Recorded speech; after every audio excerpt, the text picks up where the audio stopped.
बिस्मिल्लाहिर्रहमानिर्रहीम। अस्सलामुअलैकुम। सिरात मुस्तकीम सऊदी न्यूज़ चैनल में आप सबको खुश आमदीद कहा जाता है। आज 1 अगस्त 2022 है। आज की अहम तरीन ख़बरों का आगाज़ इस कुरानी आयत के तर्जमे से किया जा रहा है।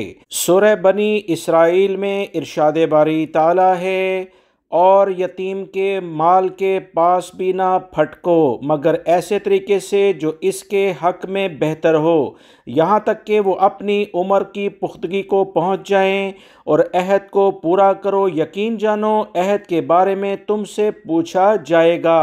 अल्लाह रब्बुल इज़्ज़त इन कुरानी आयात को समझकर इन पर मुकम्मल अमल करने की भी तौफीक अता फरमाए, आमीन। दोस्तों, मैंने अपना यूट्यूब का नया चैनल बनाया है जिसका लिंक मैंने डिस्क्रिप्शन में और कमेंट्स बॉक्स में पिन अप किया है। काइंडली इसे भी आप सब्सक्राइब कीजिएगा। बेल बटन में ऑल के ऑप्शन को लाजमी सिलेक्ट कीजिएगा ताकि तमाम वीडियोस बर वक्त आपको मिलती रहें। यूट्यूब के कुछ मसले मिसाइल की बिना पर बहुत सारे अहम वीडियोस आप तमाम हजरात तक नहीं पहुँच पाती, इसी वजह से इसी चैनल को दोबारा से बनाया गया है। उम्मीद करता हूं आप इसे सब्सक्राइब करेंगे ताकि अहम तरीन मालूमात आपको बर वक्त मिलती रहें।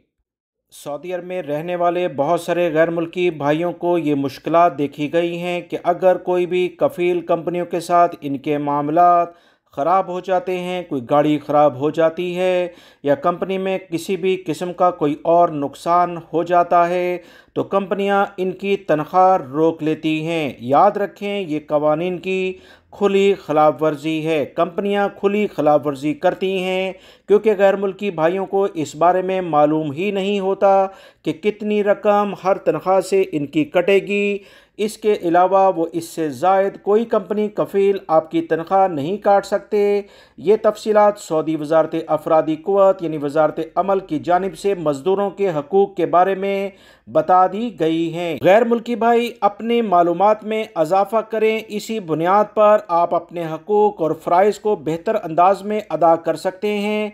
अगर आपको किसी बारे में कुछ मालूमात ही नहीं होंगी तो आप कैसे किसी कफ़ील और कंपनी की ज़्यादती के आगे आवाज़ बुलंद कर सकेंगे। याद रखें, सऊदी लेबर लॉ में वाज़ेह तौर पर यह सऊदी हुकूमत की जानिब से तमाम कंपनियों को ये वाज़ेह हदायत की गई है कि किसी भी सऊदी शहरी हो या गैर मुल्की मुलाजिम उसकी तनख्वाह में से 5% या ज़्यादा से ज़्यादा 10% एक महीने के लिहाज से तनख्वाह नहीं काटी जाएगी।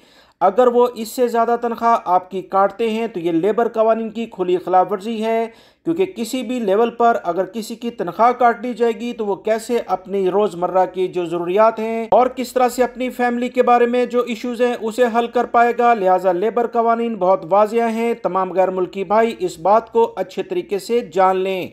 दोस्तों, मैंने अपने दूसरे चैनल का लिंक जो कि मैंने कमेंट्स बॉक्स और डिस्क्रिप्शन में शेयर किया है, यकीन जाने बेहतरीन मालूमात उस पर शेयर की जाती हैं। आप इन दोनों चैनल्स जो दूसरे दो मेरे हैं उनको भी सब्सक्राइब करें और बेल बटन में ऑल के ऑप्शन को लाजमी सिलेक्ट करिएगा ताकि बर वक्त अहम तरीन इतलात आपको मिलती रहें। लिहाजा अगर कफील और कंपनी आपकी ज़्यादा तनख्वाह काटती हैं तो इनसे वो तमाम सबूत लेकर आप Saudi ministry of human resources यानी वजारत अफरादी क़ुव्वत में इनके खिलाफ केस कर सकते हैं। एक एक रियाल इंशाल्लाह आपको सऊदी हुकूमत इन कफील और कंपनियों से जो उन्होंने जबरन आप पर जुल्म करते हुए लिए हैं वो आपको अदा किए जाएंगे। बहुत सारे पाकिस्तानी और इंडियन भाइयों की जानिब से ये सवाल किया गया कि वो सऊदी अरब से डिपोर्ट होकर गए थे, क्या वो सऊदी अरब में उम्रे वीज़े पर आ सकते हैं या कि नहीं, क्योंकि इस वक्त उम्रा वीज़ा 3 माह के लिहाज से सऊदी हुकूमत की जानिब से एक्सटेंड किया गया है। यानी 3 माह आप उम्रे वीज़े पर आकर सऊदी अरब में रह सकते हैं। सऊदी अरब के तमाम शहरों में जाने के लिहाज से कोई पाबंदी अब नहीं है। सऊदी हुकूमत का ये बेहतरीन इकदाम है इसी लिहाज से ताकि सैर व सियाहत के लिहाज से भी सऊदी अरब के तमाम इलाकों का विज़िट गैर मुल्की अफराद आकर सऊदी अरब में कर सकें। लिहाजा गैर मुल्की भाई जो सऊदी अरब से डिपोर्ट होकर गए थे, उम्रे और हज के वीज़े पर आने के लिहाज से इन पर कोई पाबंदी नहीं है। आप बिल्कुल सऊदी अरब के कवानीन का एहतराम करते हुए सऊदी अरब में उम्रे का वीज़ा लेकर आ सकते हैं और मुकर्ररा वक्त पर आप उम्रे का वीज़ा कंप्लीट होने से पहले वापस चले जाएं तो ज़्यादा बेहतर होगा। सऊदी अरब के सेंट्रल बैंक, जिसे समा कहा जाता है, सऊदी अरबियन मॉनिटरिंग अथॉरिटी, सऊदी अरब में मौजूद तमाम बैंकों के सेटअप को, जो भी आप रकम अपने मुल्कों में भेजते हैं या कहीं से मंगवाते हैं, जो भी तनख्वाह आपके अकाउंट में आती है, इन तमाम चीज़ों की निगरानी ये इदारा करता है। इनकी जानिब से तमाम बैंकों को ये वाज़ह तौर पर हदायत की गई है कि किसी भी लेवल पर गैर मुल्की अफराद के या सऊदी शहरियों के बैंक अकाउंट में जो तनख्वाह के अलावा रकम आती है, उस पर सख्त निगरानी रखी जाए। सऊदी हुकूमत की जानिब से वो तमाम अफराद जो गैर कानूनी लेवल पर सऊदी अरब में ज़राए आमदन जो कि वाज़िया नहीं होते, उनके ज़रिए रकम हासिल करते हैं, यानी गैर कानूनी लेवल पर वो अपनी रकम अपने अकाउंट के ज़रिए दूसरे मुल्कों में ट्रांसफ़र करने की कोशिश करेंगे, इन्हें किसी भी लेवल पर सऊदी कवानीन के मुताबिक माफ़ नहीं किया जाएगा। गैर मुल्की भाई, जो आपके बैंक अकाउंट्स में सैलरी आती है, उसके अलावा किसी भी एक्स्ट्रा दोस्त से कोई रकम ऐसी ना लें। अगर ले भी तो उसके मुकम्मल सबूत अपने पास रखें। किसी भी दोस्त अहबाब को अपना अकाउंट शेयर करने से पहले इस बात को यकीनी बनाएं कि इस शख्स ने जो रकम ट्रांसफ़र करनी है वो इसके जायज़ ज़राए से इसे मिली है। अगर वो कोई ज़राए वसूख वाला नहीं, यानी कि बावसूख ज़राए नहीं, कोई रिलायबल रिसोर्सेज नहीं है, तो कतन उसे अपना बैंक अकाउंट ना दें।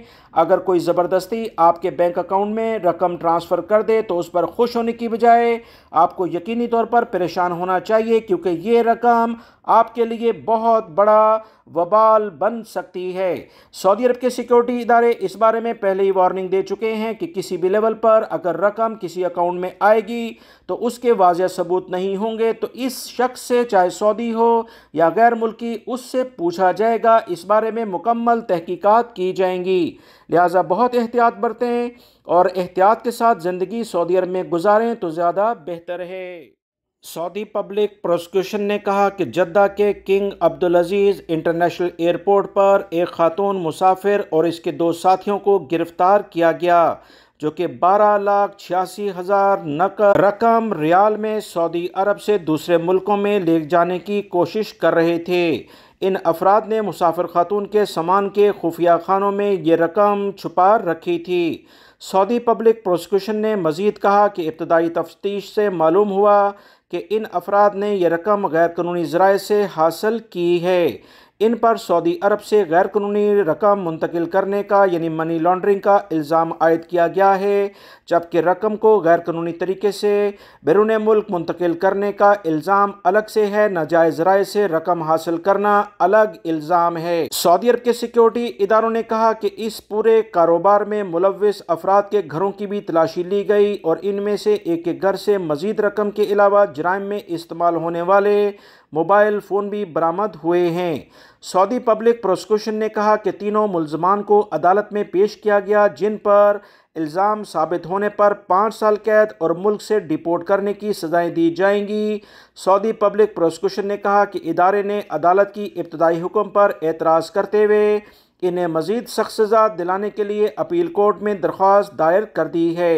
सऊदी पब्लिक प्रोसिक्यूशन ने कहा कि तमाम मुसाफिरों को चाहिए कि वो मुल्क के माली कवानीन का एहतराम करें, गैर कानूनी लेवल पर रकम सऊदी अरब से ले जाने की कतन कोशिश ना करें।